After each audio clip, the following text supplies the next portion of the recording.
we're here to promote the tools that are available at whyagain.org, and increasingly some of the tools and resources available at MindShifters-academy.org. And as you change the disintegrative, unpleasant, sad, angry, grief-stricken energies that you hold within your mind-body energy system, you're giving a gift not only to yourself and your bloodline, but to the entire community that we are as humans, that we are as sentient beings. And the benefit of attending a MindShifters support group or to attending a Why Is This Happening to Me Again lecture were highlighted again yesterday when Brenda called in and talked about going into a jail or a prison and doing a presentation. And I think it's a very strong indicator that our global consciousness is shifting for the better. Michael Ryce talks about how almost 50 years ago, when he would give presentations like this, he would have a very different reaction than he gets today. Dale Allen Hoffman talks about stories of Rocco Errico, who used to get death threats on a regular basis because he talked about the ancient Aramaic translations of the Bible, and how when Michael Ryce talks about how when Rocco Errico wrote some of his books, he only put in a fraction of what he had learned from the ancient Aramaic about the actual ancient spiritual teachings. And the reason for it was because it simply wasn't tolerated. There were actually people who were willing to do physical harm,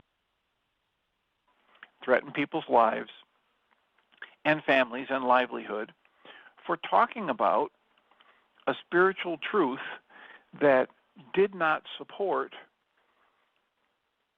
the structure of a large, extraordinarily bureaucratic financial institution, as each of our religions and churches have become over the centuries.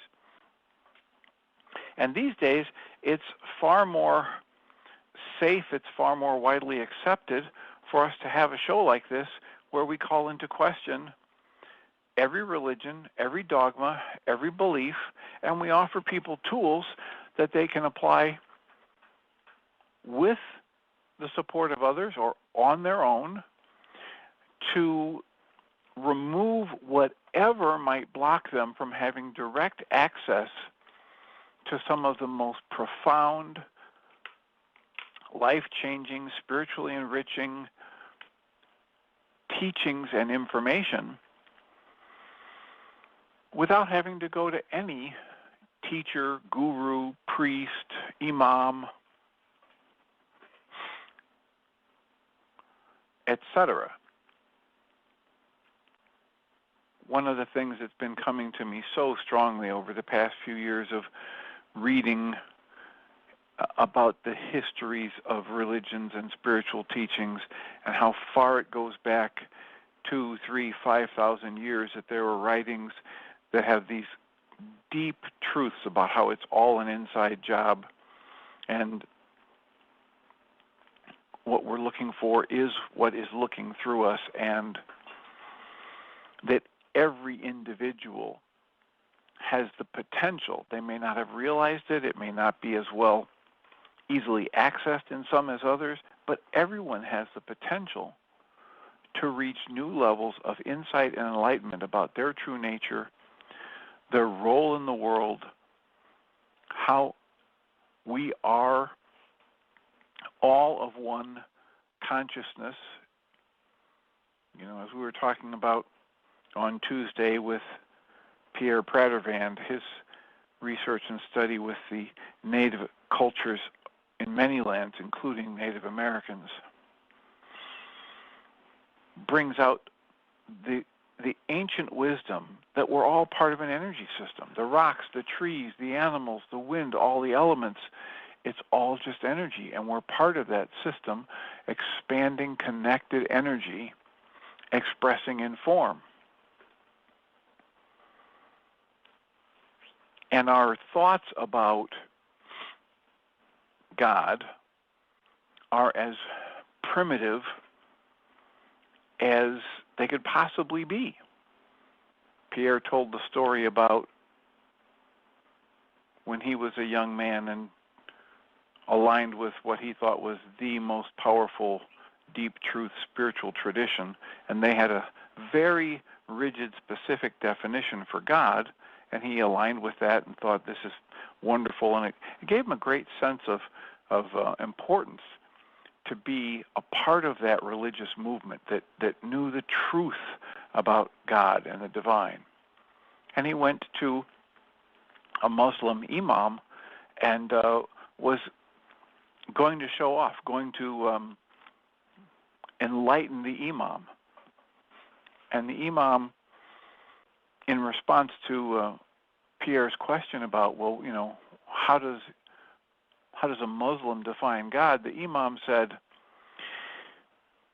you know, Pierre, if you took all of the branches on all of the trees in the entire planet as pens, and you took all of the water in all of the rivers and lakes and streams and oceans and seas as ink, you could never write out all of the names for God, all of the qualities of the divine, which is simply a poetic way of saying, my conscious logical mind can't ever know my source, my true nature, can't ever know that which is beyond its simple 9-bit capacity. That part of my mind that was in one part of my house this morning and headed to another part of my house and halfway there stopped and questioned, why was I heading back here? This actually happened today. Probably more than once, but this one time I specifically remember. It happened last night as well. Now, last night I could write it off to being tired, but I was waking fresh this morning from a good night's sleep, and I walked to the back of the house and halfway there stopped and thought, why am I going back here? That mind wants to describe to somebody who or what God is, wants to tell somebody some deep spiritual truth. That mind is silly. It's absolutely primitive and silly. It came to me recently to do some writing on the questions about thoughts on belief, dogma, systems of thought, and the divine. And I start out by just saying, I'd like to ask some questions about religion and dogma. And here's the first question. Can you tell me what is the substantive difference between those people who used to believe that the gods were angry and that is why the volcano was erupting? Therefore, they needed to throw their children or young virgins into the fiery pit. What's the difference between that and the people who believe in a God who condemns people to eternal fire of hell for sinning? Just take a breath as you entertain this question for observation. How civilized are we really? When I look at that, I see clearly that if we take a step back and examine this closely, we'll discover that our myths have simply shifted. That in truth, any religion or spiritual school which attempts to define God or to define the divine is every bit as limited and primitive as those thought structures which led to human child or virgin sacrifice. I hope you're breathing. Before I open it up to calls, I just want to talk about one of the spiritual teachers that I was introduced to in the early 80s.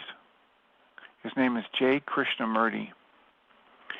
And in 1929, when he was 34 years old, they had been grooming him to become the newest incarnation of Christ. They had been building a religious structure, a group around him. They called it the Order of the Star.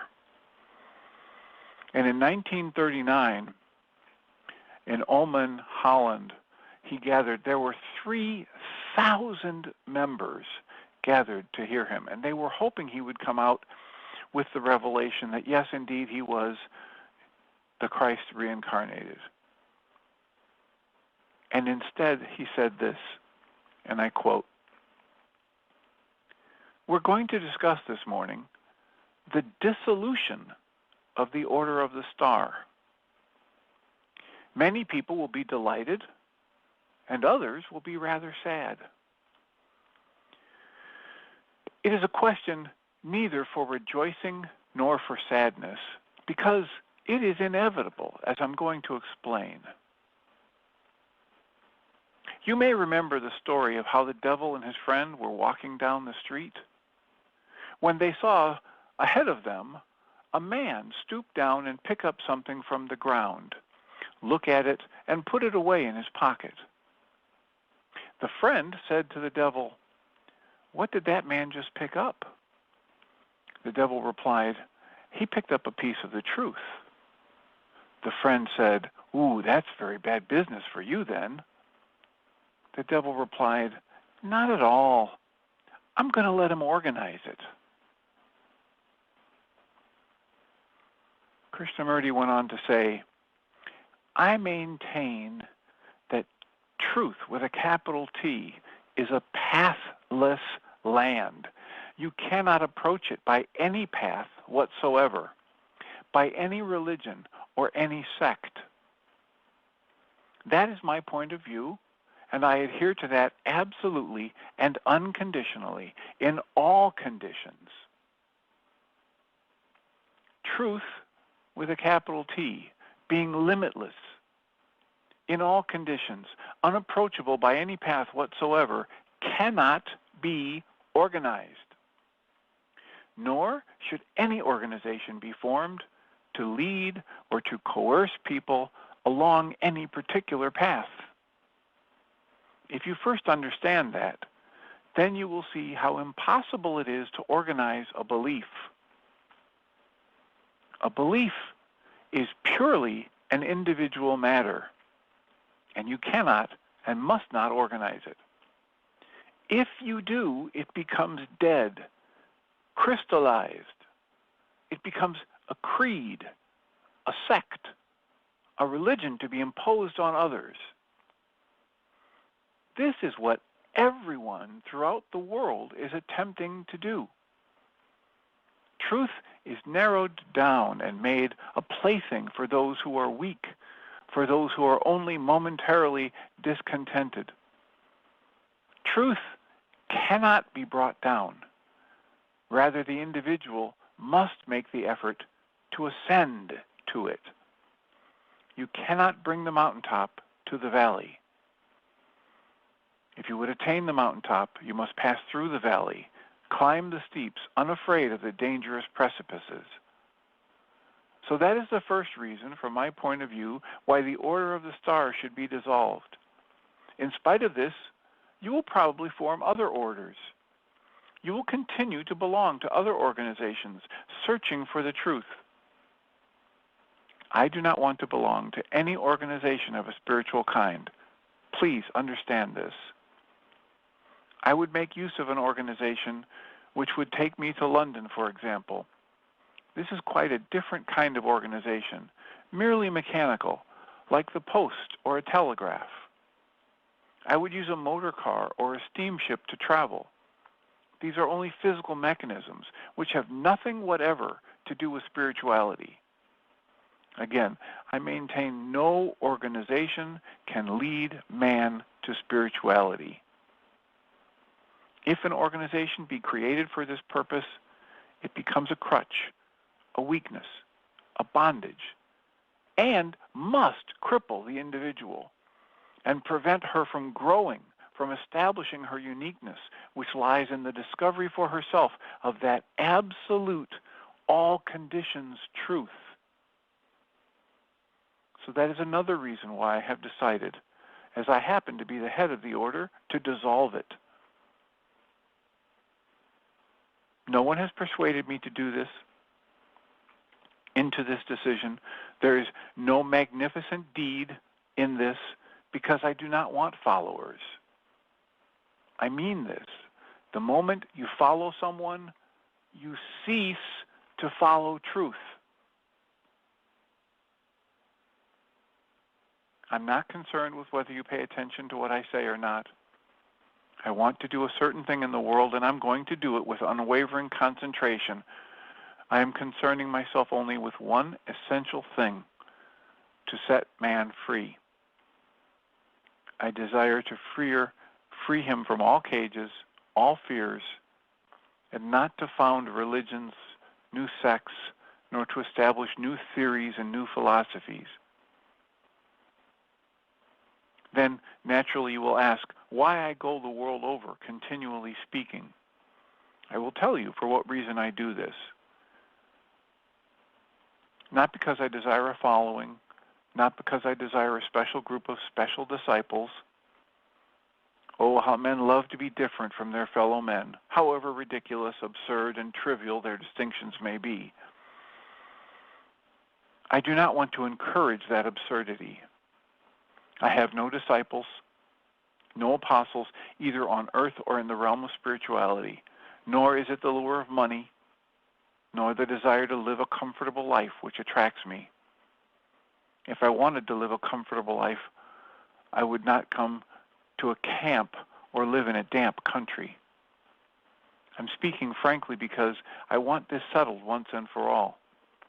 I do not want these childish discussions coming up year after year. So I'll take a breath and ask if any of these thoughts seem relevant to the MindShifters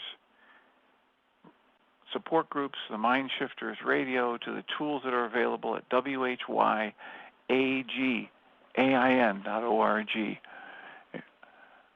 All of the tools available on that webpage and that we discuss in our support groups, every last one of them is designed to help me break out of the conditioned mind which has taught me that I need to believe in certain things, that I need to understand what someone or something else says is the truth, that I need to look to a teacher or a guru for salvation.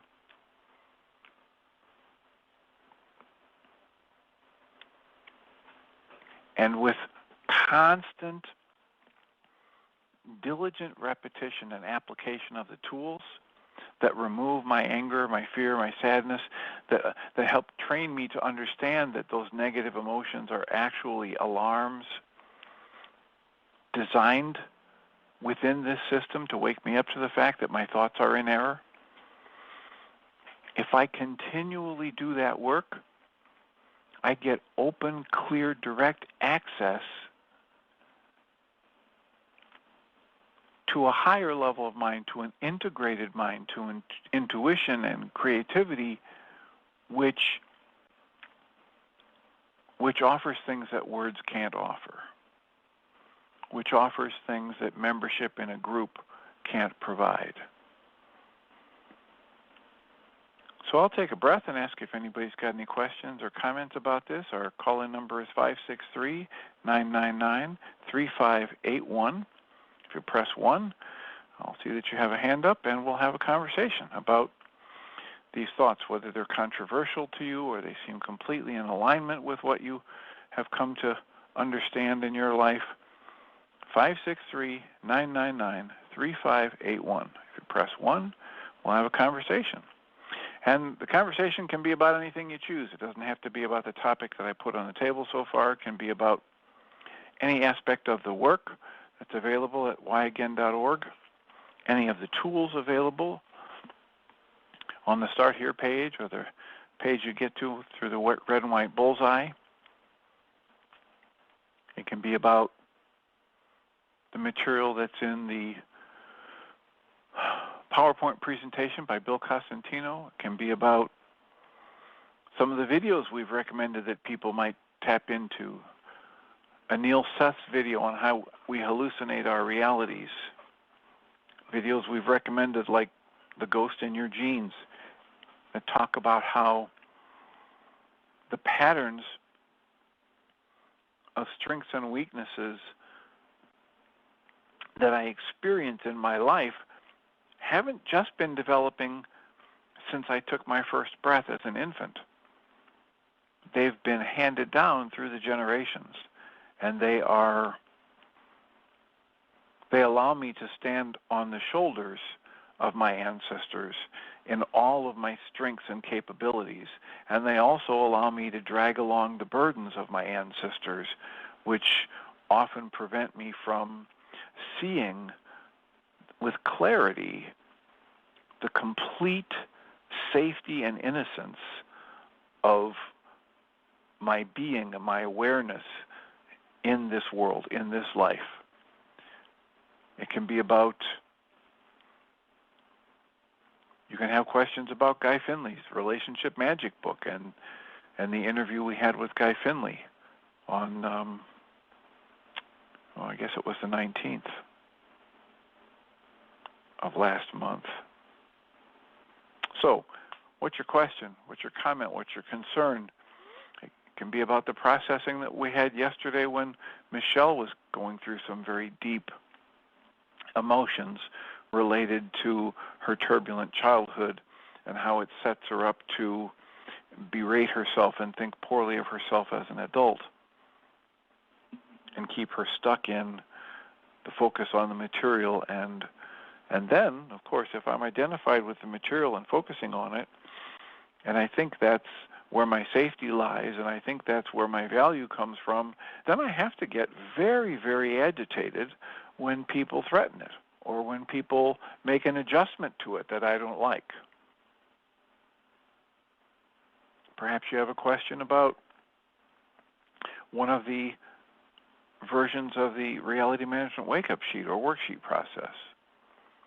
Perhaps you have a question about why is there air? So 563-999-3581. If you press 1, we'll be having a conversation. I'm checking the chat room. There's nobody in there today but me. And we have plenty of people on the call who could raise a hand if you're so inclined. And again, you don't have to raise a hand and start talking about your own personal issues. You could simply give us a topic, a direction for a topic. We enjoy the interactions, we enjoy the input, and we want to be of service in any way we can. So I will look at this Truth is a Pathless Land. I'll continue reading. Krishnamurti wrote, he stated in his speech, one newspaper reporter who interviewed me considered it a magnificent act to dissolve an organization in which there were thousands and thousands of members. To him it was a great act because he said, what will you do afterwards? How will you live? You'll have no following people. People will no longer listen to you. Krishnamurti replied, if there are only 5 people who will listen, who will live, who will have their faces turned towards eternity, it will be sufficient. Of what use is it to have thousands who do not understand, who are fully embalmed in prejudice, who do not want the new, but would rather translate the new to suit their own sterile, stagnant lives? What use is that?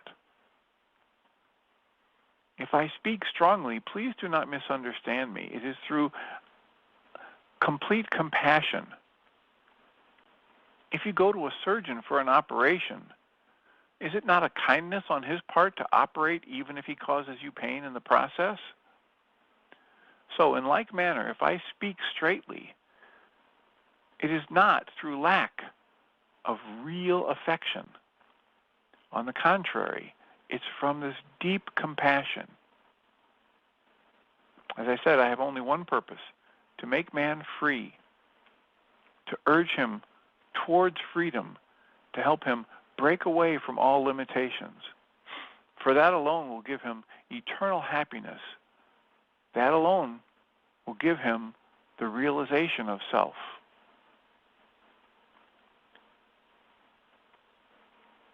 As I read that last part, I think about a Guy Finley story. I mentioned it briefly during the interview with Guy Finley. He tells a rather lengthy story about a young man who wakes up one day and realizes that he's living a life in a world where he's basically a slave. And there are guards that stand by and monitor what they do, but they have to work in and around the kingdom, and they have to do what the law or the king says they have to do. And after a while, he starts to question, what is this all about? Why are we all just doing whatever the guards and the king tell us to do? Because there are far more of us than there are guards and the king. And of course, there were people around him that were upset with his questioning. Doesn't the king, doesn't the master treat us nicely? Don't we have a safe place to live? Don't we have enough food to keep our bodies healthy and strong? And isn't the work we're doing good exercise? Just stop questioning. Well, he was the kind of person who had that questioning in him. He didn't create it. He didn't put it there. It was just in him. And he kept questioning. And he found that he would sneak out of his bed at night and sneak into the local library and start doing research on what this thing called freedom is. And he did that for months, which stretched into years. And he had this growing dissatisfaction, even though every time he would go and read about freedom, he'd be filled with this energy of lightness and vigor.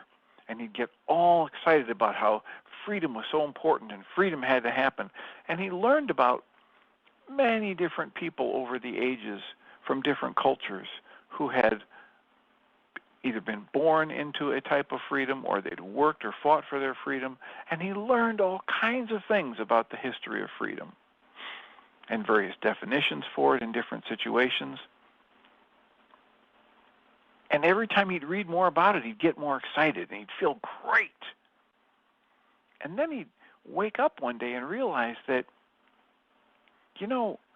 nothing he's ever read about freedom has ever changed his circumstance. He still has to get up every morning, like every other member of his family and every other member of his community, and trudge off to their job, mandated by the king, supervised by the guards, who were there to have a sharp word or corporal punishment if somebody stepped too far out of line, which hardly ever happened because the people were so well trained.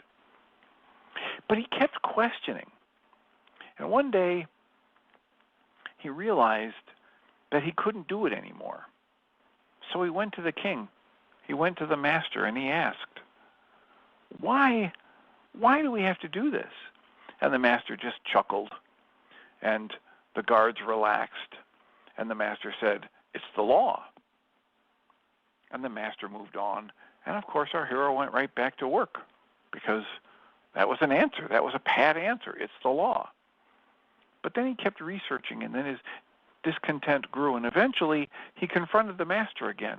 And now the guards are bristling and stepping close, and their swords and shields are at the ready. And our hero in the story approaches the master and says, why do I have to do this? And the master said, I told you, it's the law. And now the master's changed, and he's not the benevolent, gentle giant anymore. Now he's angry, and fear is dripping behind his anger. And our hero says, I don't understand. You keep saying it's the law.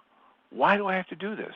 And now the master rages and says, your forefathers did this, your grandfathers did this, your great-great-grandmothers and grandfathers did this. It's the law. And our hero took a deep breath, and stepped into and through some of the most intense fear he's ever felt with these guards and their swords and their shields right in his face. And he uttered these words, dripping with his own terror. He said, "I am the new law." And as soon as he said it, the guards melted back, and the master faded away. And our hero, shaking, trembling, wondering if he'd be stabbed in the back, walked out of the palace. I have an inkling that some of those who might have been listening to J. Krishnamurti back in 1929, when they were expecting him to come out and say he was the new Messiah, he was the reincarnation of the Christ, but instead they heard him say, "I'm dissolving the order. There is no religion to follow. There is no path to follow." I imagine some of them felt like our hero in that story as he stepped through the halls of the palace, wondering what horrors would befall him from behind or from the front.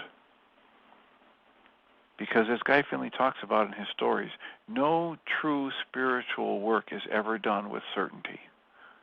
It's always done by pushing through my comfort zones, by stepping out into what I don't yet know. The new that I'm looking for, that we all say we're looking for, Guy Finley says, the new can't be known. If I think I know what I'm going for, if I step out on the spiritual path knowing where I'm going, it's a false path. It's a projection of my thoughts and my ego. And I will be met with major disappointments, and or I will be led by my ego and the thoughts of other egos around me to construct a false path that feels safe and secure, that feels like the opium of the masses that we have been told religion is. If it's something that's simply premeditated soothing of my conscious logical mind and my ego to help me feel better and stronger and more solid, it's false.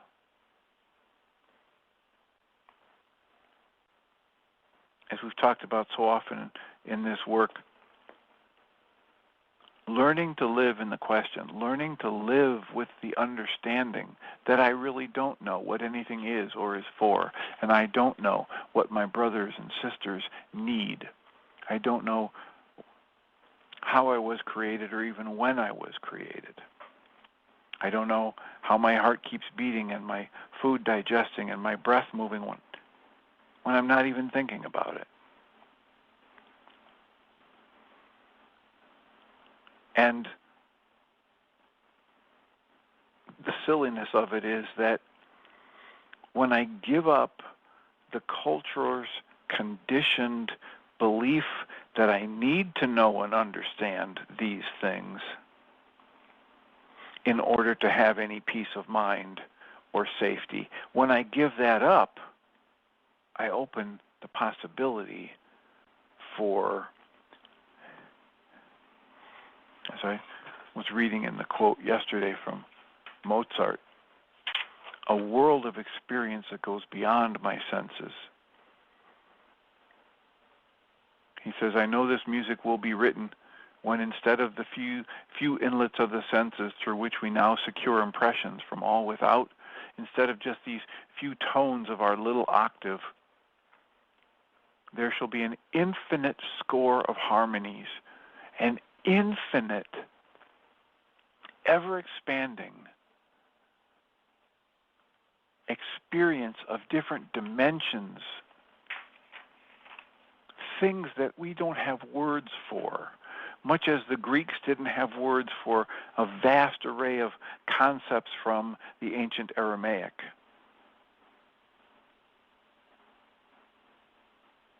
And when I give up my need for my little pacifier, That's a good image. As a child, I sucked on a pacifier. And there's no nutrition, there's no nourishment in the pacifier.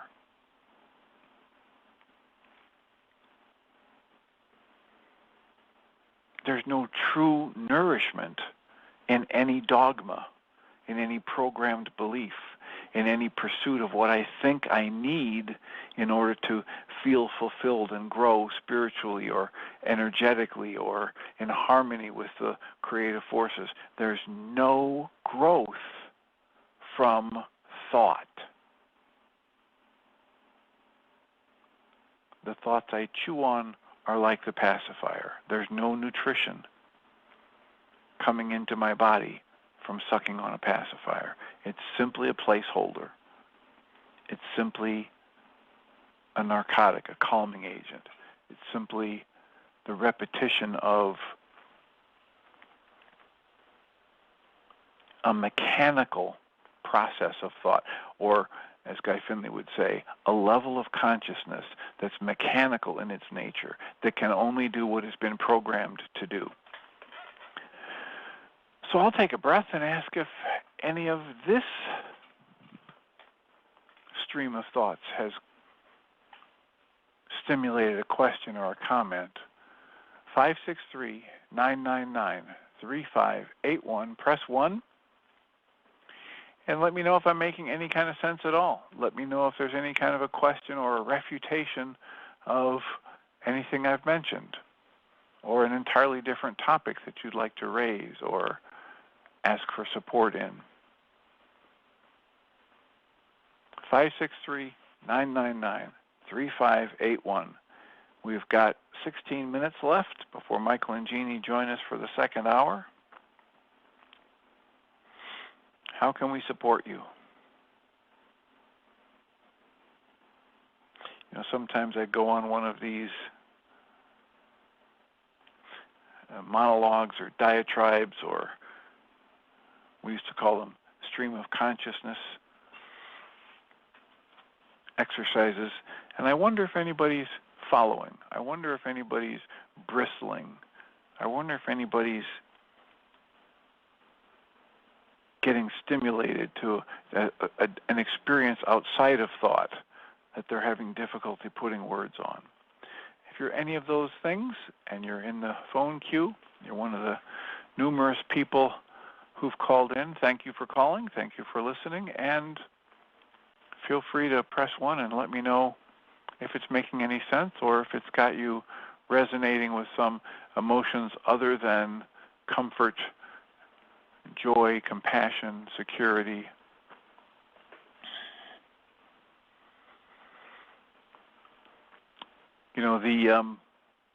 The mention was made during the interview with Pierre Pradervand of one of his favorite testimonials, and there was a psychiatrist who had given several rounds of medication to a patient, and the patient remained depressed.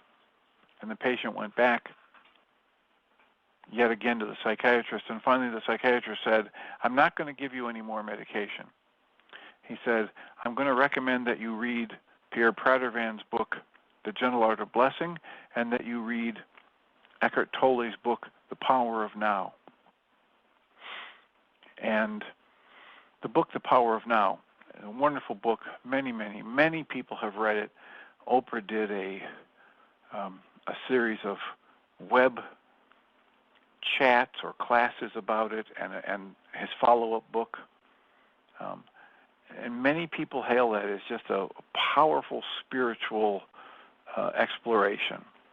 And I had a friend who asked me to read it.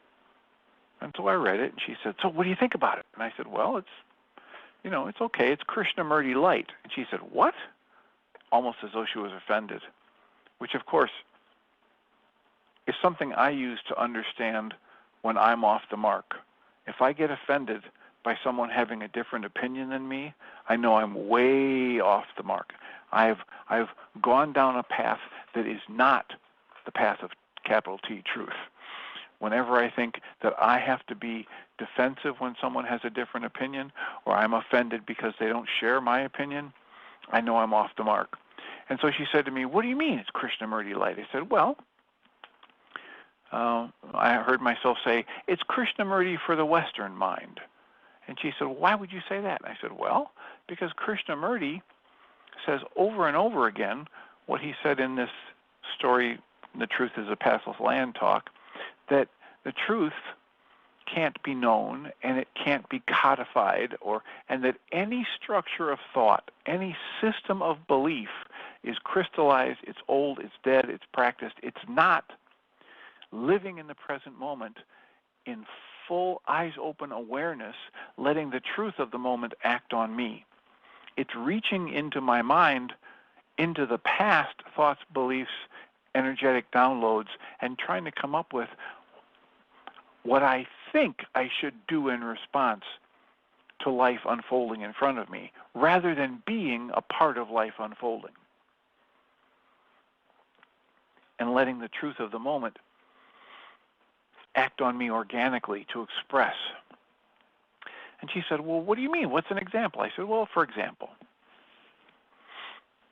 Krishnamurti and even Eckhart Tolle talks at some point about how, thought structures and beliefs are not useful. And then he goes on to talk about a thing he calls the pain body. And I've heard a number of people have passionate discussions about the pain body, which is a concept of thought. And of course, every time we encounter a concept of thought, we're going to have as many different definitions for that concept of thought as we do people who are hearing and discussing that concept of thought. And it's a structure of thought that pulls me at many levels away from the actuality of life in the moment. She didn't like that. It pretty quickly ended the discussion.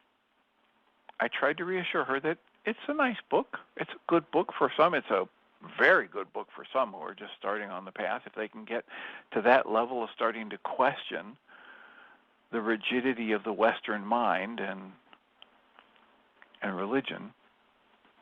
And yet, there's no end to my need to observe how I pull myself out of the flow of life, how I judge, how my conditioning shares its presence in my awareness because it has such strong momentum. I will only, always and forever need to be vigilant in the moment in order to have direct contact with life.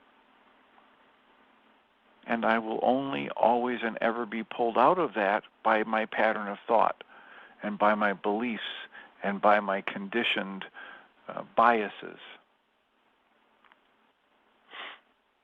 So, once again, I'll take a breath, take a sip of water, and ask for a comment or a question. We have less than 10 minutes left. 563-999-3581. Press 1 and share a thought, share a question.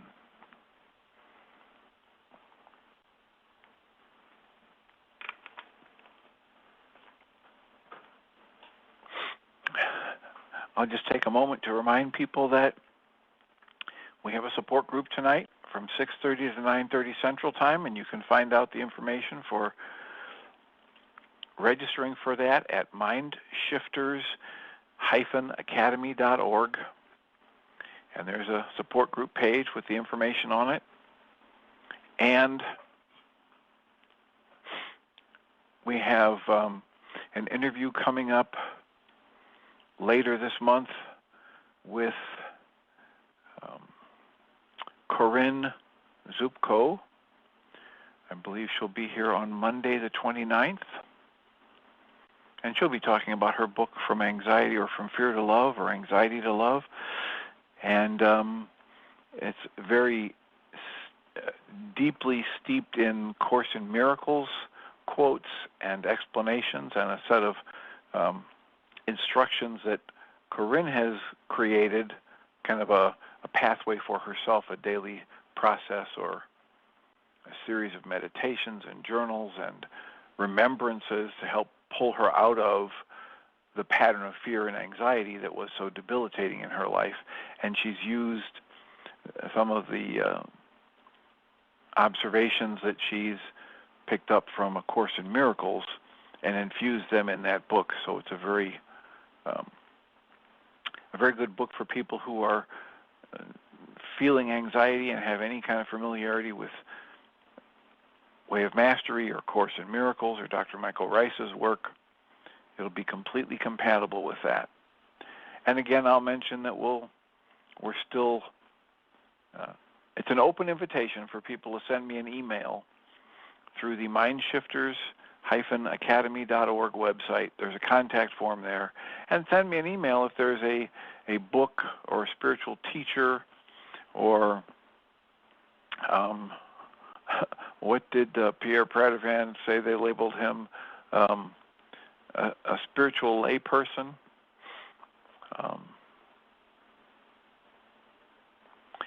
Someone that you would like to hear more from, you'd like to have their book explained live by the author, someone that you think has a complementary and compatible set of teachings and practices to this body of work, I'd be happy to contact them and add them to the list for future interviews.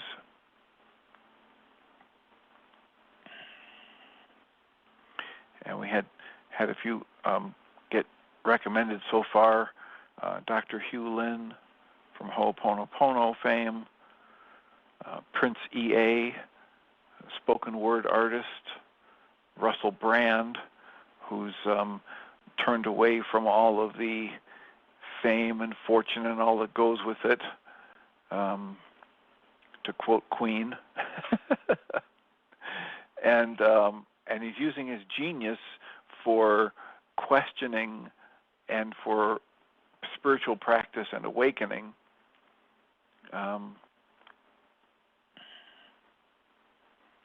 Someone suggested Byron Katie. Someone suggested Tara Brach. Someone suggested Krista Tippett.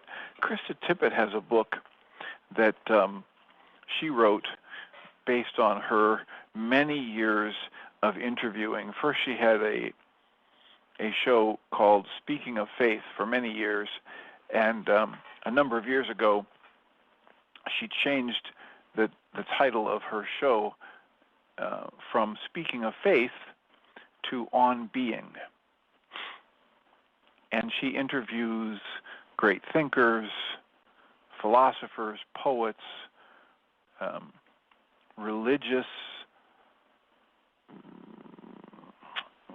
great religious minds, and she wrote a book, Becoming Wise, an Inquiry into the Mystery and Art of Living. And I highly recommend on a regular basis that people go and check out her website for the podcasts, for the recorded shows, on onbeing.org, onbeing.org. And one of my favorites of her interviews was with Pico Iyer, a very gentle soul and a wonderful thinker. Another one is David White, a poet with a lovely English-Irish accent, with some fabulous thoughts, and he does consulting. He's another person I've reached out to. He does consulting now for major corporations, and one of the people came up to him after he'd gone full-time as a poet, and he was doing a presentation, and someone came up to him and said, "We need you in our corporation." And he said, why? Why do you need a poet in your corporation? And the man said, the way our communication has gone global, the way our connection to people across borders has expanded, we don't have language for the depth and breadth of experience that we've stepped into. And he said, today in listening to you, I heard that language. And so he's actually been, ever since then, a highly sought-after teacher, speaker, presenter, coordinator, seminar leader for major corporations to talk about this way to connect, to be seen, to be open, to be what they would call vulnerable in the workplace. So that's David White, W-H-Y-T-E. That's one of my favorite talks. There's also one from probably early December in 2015, where she interviewed Dr. Mark Harmon or Hyman, and another psychiatrist and a woman philanthropist, and each of these three people had created their own alternative health, alternative healing clinics, because each of them had run into physical, life-threatening problems that the traditional medical model was unable to help them with. And two of them were actual medical doctors, so they're not only were they good at it themselves, but they were connected to a network of, their colleagues, and you would think they would pull out all the stops and they'd be able to help them with anything. And what they came to realize is that the traditional medical model has so many iatrogenic features, and that means, physician-caused illness, that the answers they needed were not to be found within the allopathic medical realm, the traditional medical realm. And so they looked elsewhere and created what they now call functional medicine as a new specialty. And, Krista highlights the irony of having to create a specialty of medicine that's called functional medicine. Why wouldn't all medicine be functional? Why wouldn't all medical practices and facilities be functional, or helping people be restored to higher functioning? So that's another wonderful hour-long show that you can listen to on onbeing.org. And we're down to the last minute, so I'll scroll down the list and see if, Jeannie, are you here? Someone's put a hand up. Hello, is that Jeannie? Yes, it is. Am I on? Hi there. Hello there. How are you? Challenge. I'm good, thank you. Yeah, Michael's on the road headed back to Virginia from Ohio, but he should be on the show momentarily. All right. Well, I suppose I should hang up so he can get on the show. All right. Thank you. Oh, you're entirely welcome and deserving. I will call back in after a short break. And remember, we come from love. We're made of love. We are love, and everything else is false. Thanks, everyone.